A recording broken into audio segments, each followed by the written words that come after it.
Alan, what is important to you about volunteering?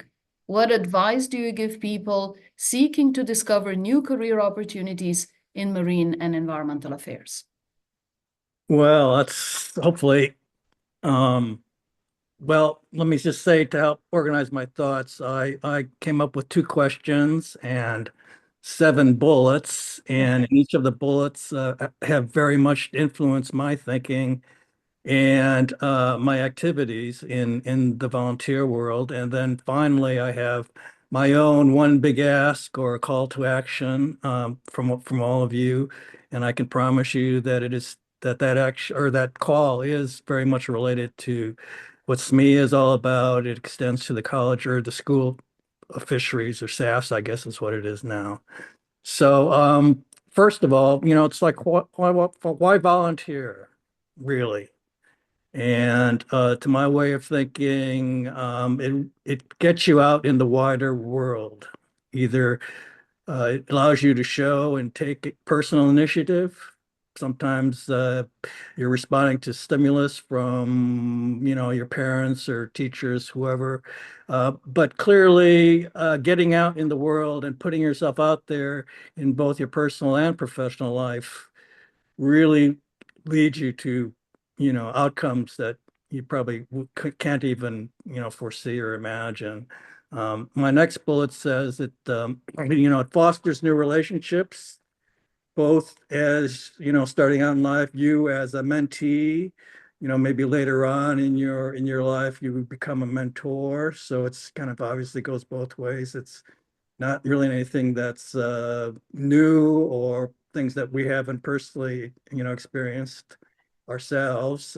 Clearly, in the context of this afternoon, we're focused on the education and career progression. How do you get started? How do you give back? And over the course of time, looking forward and looking backward, hopefully we will all have some amount of satisfaction in how we've expended our time.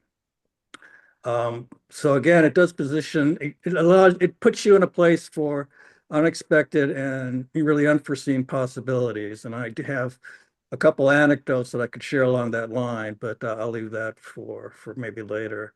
And then considering the times that we're in now, it's a call to, I mean, it allows you to really take action. It's an investment in the present and more importantly in the future. And, if you think about it, what is the alternative?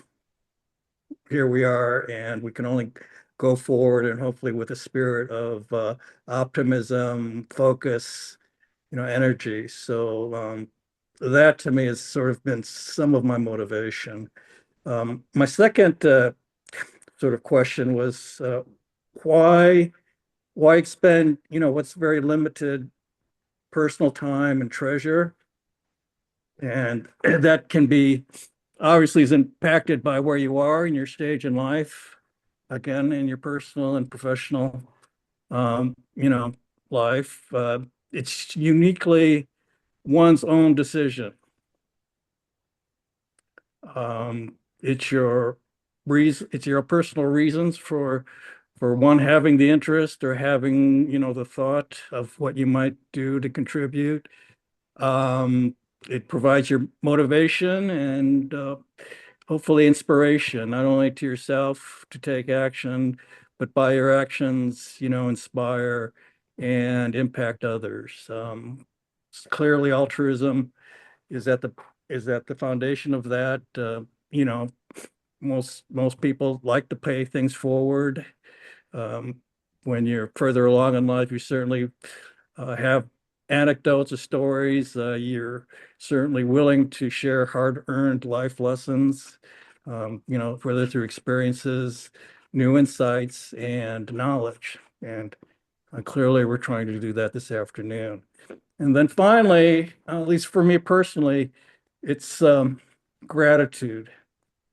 It's to give back and in many ways to celebrate, remember, and honor individuals, communities, institutions really entities that have contributed to my success in life, such as it is my career as it has been.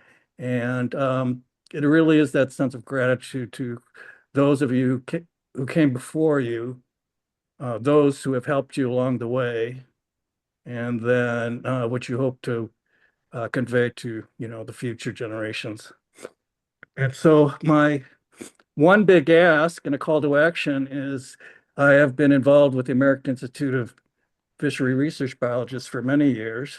It was established in 1956 by W.F. Thompson and 26 founding fellows, all prominent marine scientists in North America, mainly in Canada and across the United States, agency scientists and academics.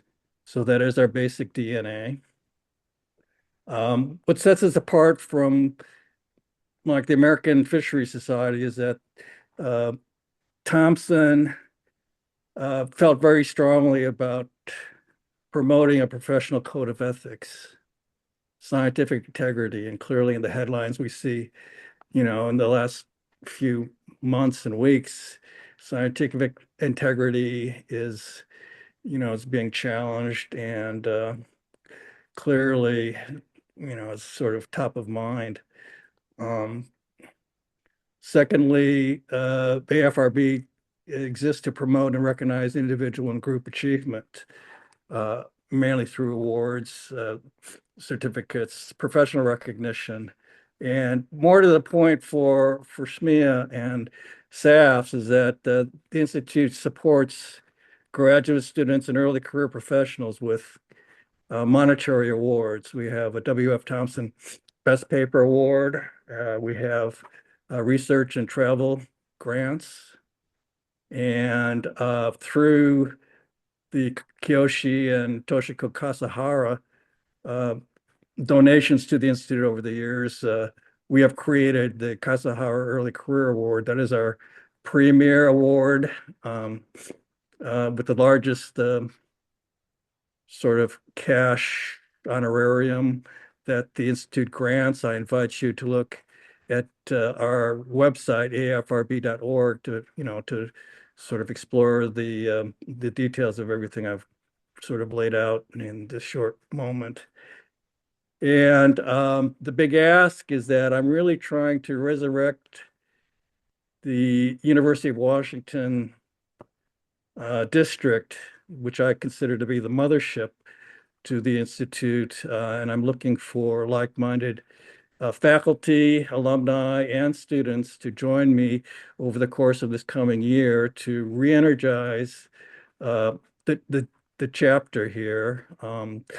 The board is we're coming out of COVID, and in an attempt to generate real, I guess, interest, we have been given a four-figure funding pool to sort of help get things moving or attract attention. So I'll put that out there and leave it at that. So that's kind of my 2 cents for my opening. So thank you for listening.